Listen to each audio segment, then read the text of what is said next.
ਵਾਹਿਗੁਰੂ ਜੀ ਕਾ ਖਾਲਸਾ ਵਾਹਿਗੁਰੂ जी की फतेह। सत श्रीकाल, नमो बुद्धाय, जय मनोज साथियों, अस्सलाम वालेकुम साथियों। वाइसो मानवता न्यूज चैनल पर आप सभी का स्वागत है। मैं मेघराज सिंह अमेरिका से। साथियों, आप सभी जानते हैं कि हम उठाते गरीबों की आवाज़, मजलूमों की आवाज़, जिनको कोई आवाज़ नहीं उठाता उसकी वाइसो मानवता उठाता है। तो साथियों, हमने जो प्रोग्राम स्टार्ट किया है जिसका नाम है सत्य ही धर्म है। सत्य ही धर्म में हम ऐसे ऐसे टॉपिक को छूते हैं जो मतलब आप सभी समझदार हैं कि जो दुनिया के अंदर छूते तो होंगे बहुत सारे, लेकिन उन पर विचार नहीं देते। और हम कोशिश करते हैं कि नए से नए टॉपिक छुआ जाए ताकि आप सभी को इसमें से कुछ मिल सके, कुछ ज्ञान की बातें मिल सके, कुछ ध्यान की बातें मिल सके। तो हम कुछ कोशिश करते हैं नए से नए टॉपिक लाने की, और ये हमारा अनुभवी ज्ञान है तो हम इसको आप सभी के साथ में साझा करना चाहते हैं। तो साथियों, हमारा यूट्यूब चैनल भी है, उसको सब्सक्राइब करें, और फेसबुक पेज भी हमारा, उसको लाइक करें। तो आज का हमारा टॉपिक रहेगा कि पूरे विश्व के लोग भूतकाल के गमों से और भविष्य की चिंताओं से कैसे मुक्त होंगे। हाँ, ये हमारा टॉपिक आज का है कि इंसान, पूरे विश्व के इंसान भूतकाल के गमों से और भविष्य की चिंताओं से कैसे मुक्त होंगे, और कैसे मुक्त होकर परम सुख प्राप्त कर सकते हैं। यानी कि अपने अंदर से इंसान मुक्त होकर के कैसे परम सुख को प्राप्त कर सकता है। क्योंकि बहुत सारे हमने देखे हैं दुनिया में, बहुत सारे ऐसे चलते हैं, बहुत सारे जो लोग हैं भविष्य की जो चिंताओं में डूबे रहते हैं। उसकी वजह से इंसान खुद का जो है वर्तमान का समय खराब कर देता है। और बहुत सारे लोग ऐसे हैं जो भविष्य के भूतकाल के गमों में डूबे हुए होते हैं कि हमें अगर ऐसा नहीं होता तो उसका कैसे कुछ कर लेते, अच्छी बातें होती या कुछ और भी बातें बहुत सारी होती हैं।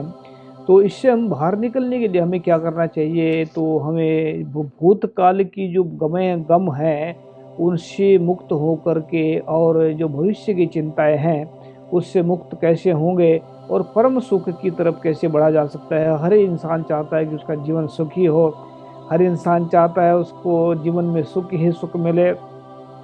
हर इंसान चाहता है कि मैं जो है मेरा जीवन सुख भरा हो, मेरा परिवार सुखी हो। लेकिन कैसे होगा अगर इंसान को पता ही नहीं है कि हमारा जीवन सुखी कैसे होगा। ये जो हम ज्ञान लिखते हैं, ज्ञान की बातें लिखते हैं, ये हमें प्रकृति जो है वो जिसको गॉड कहते हैं, अल्लाह कहते हैं, वाहिगुरु कहते हैं, उसकी तरफ से मिलता है। हम कुछ भी नहीं है, हम तो सिर्फ उसकी बातें लिख देते हैं। ये हमारा इसमें कुछ नहीं है, ये पब्लिक की प्रॉपर्टी है, हम पब्लिक के सामने रख देते हैं। जो कुछ भी वाहिगुरु की कृपा से हमें मिलता है वो हम सभी के साथ साझा कर देते हैं। ऐसा नहीं है कि हमने ज्ञान दे दिया आप लोगों को और हमारे पास में कुछ नहीं है, ऐसा नहीं है। क्योंकि जो ज्ञान दिया है वो हमारे अंदर भी है, बाहर भी है। लेकिन ये हम दावा के साथ कह सकते हैं, ये हम लिख कर दे सकते हैं कि ज्ञान जो दिया है हमें प्रकृति ने दिया, वाहिगुरु ने दिया है, ये हमारा नहीं है। हाँ, हम भी इसमें शामिल हो गए हैं, हमारा नाम इसमें लग गया है, इतना कह सकते हैं बस। बाकी का हमें ये दावा नहीं कर सकते कि ये जो है कि ये ज्ञान जो है हमारा अपना ओरिजिनल अकेले का ज्ञान है, ऐसा नहीं कह सकते। तो इसका टाइटल दिया हमने पूरे के पूरे विश्व के इंसान भूतकाल के गमों से और भविष्य की चिंताओं से कैसे मुक्त होकर अपने अंदर से ही परम सुख पा सकते हैं। यानी कि अपने अंदर से जो है हर एक गुरबाणी के अंदर जो शब्द लिखा हुआ है उसमें लिखा हुआ है कि जो ब्रह्मंडे सोई पिंडे जो खोजो सो पाओ। यानी कि इंसान के अंदर सब कुछ होता है। जैसे फॉर एग्जाम्पल बता रहा हूँ, जैसे कोई इंसान ट्रक चलाता है। अब जो जब शुरुआत में जो ट्रक चलाता है इंसान तो उसको डर लगता है। अब डर लगता है तो उसको शुरुआत में डर लगता है, फिर जब वो चलाने लगता है फिर जब उसके अंदर का जो ड्राइवर होता है, जो अंदर जो बैठा है इंसान का ड्राइवर बैठा है, उसके साथ में जो मुलाकात हो जाती है, उसके साथ में अटैचमेंट हो जाता है, फिर इंसान का वो ड्राइवर चलाता है गाड़ी। फिर इंसान जो है बहुत सारे काम करता रहता है, बहुत सारे बातें करता रहता है इंसान। लेकिन वो फिर गड्डी चलती रहती है, दिमाग भी कहीं जाता रहता है, ध्यान कहीं और चला जाता है, लेकिन गड्डी चलती रहती है। क्यों? क्योंकि अंदर के ड्राइवर से कनेक्ट हो गया है, अंदर के जो बैठा था ड्राइवर उससे कनेक्ट हो गया। तो सब कुछ इंसान के अंदर ही है, बाहर कुछ भी नहीं है। जब अंदर सुख है, बाहर सुख है, तो गुरु साहब भी खुद ही कहते हैं कि घर में घर सुख वसी या बाहर सुख पाया, कहो नानक गुरु मंत्र दृढ़ाया। कि गुरु का मंत्र जो है उसको दृढ़ाने से, उसको जपने से फिर क्या होगा कि घर में सुख मिलेगा, बाहर भी सुख मिलेगा। इसका मतलब ये नहीं है कि घर का मतलब होता है ये शरीर के अंदर भी सुख है, बाहर भी सुख है। तो हमें इसमें क्या कहना चाहते हैं कि जैसे कि पूरे विश्व के अंदर देखो, जब हम कोई भी टॉपिक छेड़ते हैं उसके हम नेगेटिव भी दिखाते हैं, पॉजिटिव भी दिखाते हैं, नकारात्मक भी दिखाते देते हैं और सकारात्मक भी दिखाते हैं। ऐसा नहीं है कि हम सकारात्मक दिखा रहे हैं, नकारात्मक नहीं दिखा रहे हैं। हम दोनों चीज़ें सामने रख देते हैं। कौन सा इंसान किस बात को पकड़ता है ये उसके ऊपर निर्भर करता है, जिसने इस चीज़ को पकड़ना है। तो पूरे विश्व के अंदर जिन जिन इंसानों के अंदर झूठ और बेईमानी है, छल कपट है, दुराचार है, अत्याचार है, नफरत है, जात पात है, नस्लवाद है, ऐसे इंसान ना तो कभी वह भूतकाल के गमों से बाहर निकल पाएंगे और ना ही वह कभी भविष्य की चिंताओं से मुक्त हो पाएंगे। वह तो वर्तमान का समय भी खराब करेंगे और वह कभी भी अपने अंदर से परम सुख नहीं पा पाएंगे। ये जो झूठ और बेईमानी होती है, सब समस्या की जड़ होती है। अगर इंसान समझ जाए कि झूठ और बेईमानी ये समस्या की जड़ है, तो कभी इंसान ऐसा झूठ बोलेगा ही नहीं है, क्योंकि सारी समस्या वो झूठ और बेईमानी है। ये एक पॉइंट ये हुआ। दूसरा पॉइंट क्या है कि विश्व के अंदर जिन इंसानों के अंदर थोड़ा झूठ है, थोड़ा सच है, ऐसे मतलब तकरीबन विश्व में 90% लोग जो है ऐसे मिलते हैं जो कभी झूठ बोल देते हैं, कभी सच बोल देते हैं। वो दुविधा में कर रहते हैं हमेशा, वो कहीं उन्हें पहुंच नहीं पाते कहीं भी। थोड़ा झूठ बोल देते हैं, थोड़ा सच है। ऐसे इंसान भी ना तो कभी वह भूतकाल के गमों से बाहर निकल पाएंगे और ना ही कभी वह भविष्य की चिंताओं से मुक्त हो पाएंगे। ऐसे इंसान हमेशा ही दुविधा में रहते हैं और हमेशा ही भटकते रहते हैं। भटकने वाले इंसान को कभी भी अपने अंदर से परम सुख नहीं मिल सकता, कभी नहीं परम सुख मिल सकता। क्योंकि भटका हुआ इंसान तो एक खुद भी भटकेगा, दूसरों को भटकाएगा। तो जो इंसान सच्चे और ईमानदार हैं, मतलब जो इंसान थोड़े झूठे, थोड़े बेईमान है, वो कभी भी अपने अंदर झांक कर नहीं देखेंगे। वो दूसरों की कमियां ज़्यादा पकड़ेंगे और अपने खूबियों को भूल जाएंगे। तो कई बार क्या होता है ना, दूसरों की कमियां पकड़ते इंसान अपनी खूबियों को भूल जाते हैं। फिर कहते हैं कि हम परेशान हैं, हम दुखी हैं, हम ऐसा है। और बहुत सारे कहते हैं कि मैं अभी पॉइंट जोड़ देते हैं, बहुत सारे ऐसे बोलते हैं कि मेरे दुख मुझे परेशान नहीं करते, मैं दूसरों के दुख को देखकर दुखी होता हूँ, ऐसा बोलते हैं बहुत सारे। लेकिन ये कहावत ही गलत ये चीज ही गलत है। दूसरों के दुखों को इंसान देखकर दुखी कैसे हो सकता है। बहुत सारे तकरीबन ऐसा देखा होगा आपने, बहुत सारे दूसरों के सुखों को देखकर इंसान दुखी होता है। तो मोस्टली तो इंसान ऐसे होते हैं जो दूसरा सुखी क्यों है उसको देखकर दुखी होता है, अपने सुख को भूल जाते हैं। अपने सुख को भूल जाते हैं कि मैं सुखी इंसान हूँ, लेकिन दूसरों के सुखों को देखकर अपना सुख भूल जाते हैं, अपने को प्रॉब्लम डाल देते हैं। तो होता तो कुछ नहीं है, सिर्फ उसमें परेशानियाँ आती हैं। तो इसमें हमने लिखा है कि विश्व के अंदर जिन जिन इंसानों के अंदर सच है, ईमानदारी है, अपनापन है, मोहब्बत है, सब्र संतोष है, सहनशीलता है, इंसानियत है, ऐसे इंसान ही भूतकाल के गमों से, यानी कि सबसे पॉइंट होता है सच का, ईमानदारी का, ऐसे इंसान ही भूतकाल के गमों से मुक्त हो जाएंगे और भविष्य की चिंताओं से मुक्त हो जाएंगे। उनका ही वर्तमान में सुखों भरा होगा, उनका ही वर्तमान सुखों भरा होगा और वह अपने अंदर से परम सुख को 100% पाएंगे। यानी कि परम सुख उनको मिलेगा जो सच्चे और ईमानदार होंगे। फिर हमने लिखा है, जो इंसान सच बोलते हैं, ईमानदारी से काम करते हैं, वही भूतकाल के गमों से मुक्त हो जाते हैं।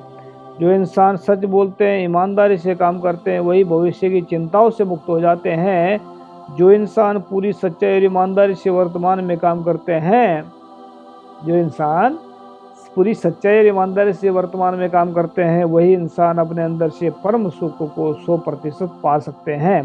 तो ये जो है हमने जो 100% रखा, बहुत सारे कहते हैं 99%, लेकिन हम 100% इस करके करें कहीं डाउट नहीं हो किसी प्रकार का भी, इस तरह में बेफिक्र होकर के इस रास्ते पे चलें।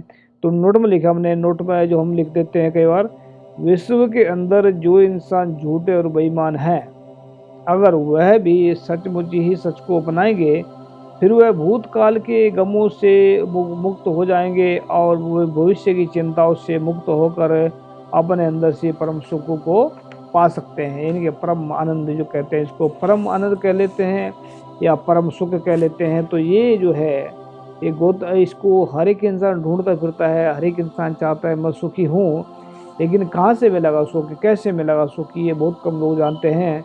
लेकिन क्या हमने देखा है कि काम तो दुखों के करते हैं, इंसान सुख मांगता है, बहुत सारे झूठ बोलते हैं, बेईमानी करते हैं, कहते हैं हमें सुख चाहिए, कैसे मिलेगा सुख। अगर कोई जहर पी कर के मैं जीना चाहता हूँ, अगर कोई काट मतलब तलवार गर्दन के उससे काट कर कहता है कि मैं तलवार को मैं तलवार से कुछ करना नहीं चाहता, अगर कोई कहता है कि मैं दुनिया के अंदर दुनिया के ऊपर दुनिया को अपना गुलाम बनाना चाहता हूँ, तो उसको कौन सुखी बना सकता है। जो आदमी खुद ही गुलाम बनना चाहता है, जो आदमी खुद की बर्बादी खुद करना चाहता है, जो खुद जो है इंसान खुद दूसरों को दुख पहुंचाने के चक्कर में सुख ढूंढता है, तो कहाँ से मिलेगा सुख, उसको कभी सुख नहीं मिलेगा। जो इंसान झूठ बोलते हैं, बेईमानी करते हैं, उनको कभी सुख नहीं मिलेगा। जो इंसान कभी झूठ बोलते हैं, कभी सच बोलते हैं, वो दुविधा में रह जाएंगे। जो इंसान सच ही सच बोलते हैं वही परम सुख को पाएंगे और भविष्य की चिंताओं से मुक्त हो जाएंगे और भूतकाल के गमों से। अगर इसको देखें भूतकाल होता क्या है, भूतकाल अगर देखें कि पिछला जो समय निकल गया वो भूतकाल था, और जो आने वाला समय वो तो भविष्य में है, और भविष्य किसने देखा है, और वो वर्तमान जो है वो चल रहा है। वर्तमान का मतलब ये भी होता है कि जो 1 मिनट पहला गुजर गया उसको भूतकाल बोलते हैं, और जो 1 मिनट आने वाला उसको भविष्य काल बोलते हैं। जो वर्तमान में चल रहा है उसको वर्तमान जो है उसको जो वर्तमान जो चल रहा है उसको जो अभी चल रहा है उसको वर्तमान कहते हैं। तो वर्तमान में जिए और सुखी खुदा जिए, तो वर्तमान में वाहिगुरु का नाम जपे, और वाहिगुरु अल्लाह ताला जो भी जिसको भी कोई मानता है उसका नाम जपे, वो आपके अंदर बैठा है, हर एक जगह बैठा है। क्योंकि गुरु साहब कहते हैं ऊहप मद ज्यों बास बसत है, मुकर माहे जैसे छाई, तैसे ही हर बसे निरंतर घट ही खोजो भाई। कि वो वाहिगुरु जैसे मुकर में शीशे में परछाई बसती है, फूल के अंदर सुगंधी बसती है, तो ऐसे ही रब भी सभी इंसानों के अंदर है। तो जो वही पा सकता है रब, जो वर्तमान में नाम जपते हैं, जो वर्तमान में चल करके जो मतलब जो वर्तमान में अपने वाहिगुरु को त्यागते हैं, जो वो जपते हैं, वही इंसान भूतकाल के गमों से मुक्त हो जाते हैं, वही इंसान भविष्य की चिंताओं से मुक्त होते हैं। ये ऐसे कह देते हैं कि सच्चे इंसान ही भूतकाल के गमों से मुक्त हो सकते हैं, सच्चे इंसान ही भविष्य की चिंताओं से मुक्त होते हैं। सच्चे इंसान को भी वर्तमान में रब मिलता है, वाहिगुरु मिलता है। तो सच्चाई को सचमुच अपनाए। अगर भाई बहुत सारे कहेंगे कि ऐसी बकवास मारते बैठ करके यार, तो सोचते होंगे कि सच्चाई सच्चाई सच्चाई की बात करते हैं, ऐसे कैसे हो सकता है। तो बहुत सारे सवाल हो सकते हैं। जो इंसान पानी पिएगा प्यास उसकी बुझेगी, ये 100% हम गारंटी देते हैं। जो रोटी खाते हैं भूख उनकी मिटेगी, इसकी हम गारंटी देते हैं। और सच्चाई ईमानदारी से चिंता गम खत्म हो जाएंगे, इसकी भी हम गारंटी देते हैं। सिर्फ इतना कि प्रैक्टिकल में जैसे रोटी खा करके रोटी खानी पड़ती है सचमुच में ही, पानी पीना पड़ता है सचमुच में ही, तो ऐसे ही सच को अपने अंदर जब सच बोलेंगे, सच सुनेंगे, सच लिखेंगे, तभी ये सच ग्रहण अंदर जाएगा। और जब वो सच अंदर गया वहाँ प्रकाश ना हो ऐसा नहीं हो सकता, दुखों का नाश ना हो ऐसा नहीं हो सकता। सच अंदर गया दुखों का नाश हो जाएगा, सुखों का प्रकाश हो जाएगा। ये हम गारंटी देते हैं इस बात की, सिर्फ बस प्रैक्टिकल में करें। थैंक यू सबका, मिलते हैं नेक्स्ट एपिसोड। वाहिगुरु जी का खालसा, वाहिगुरु अस्सलाम वालेकुम, जय जय। Thank you.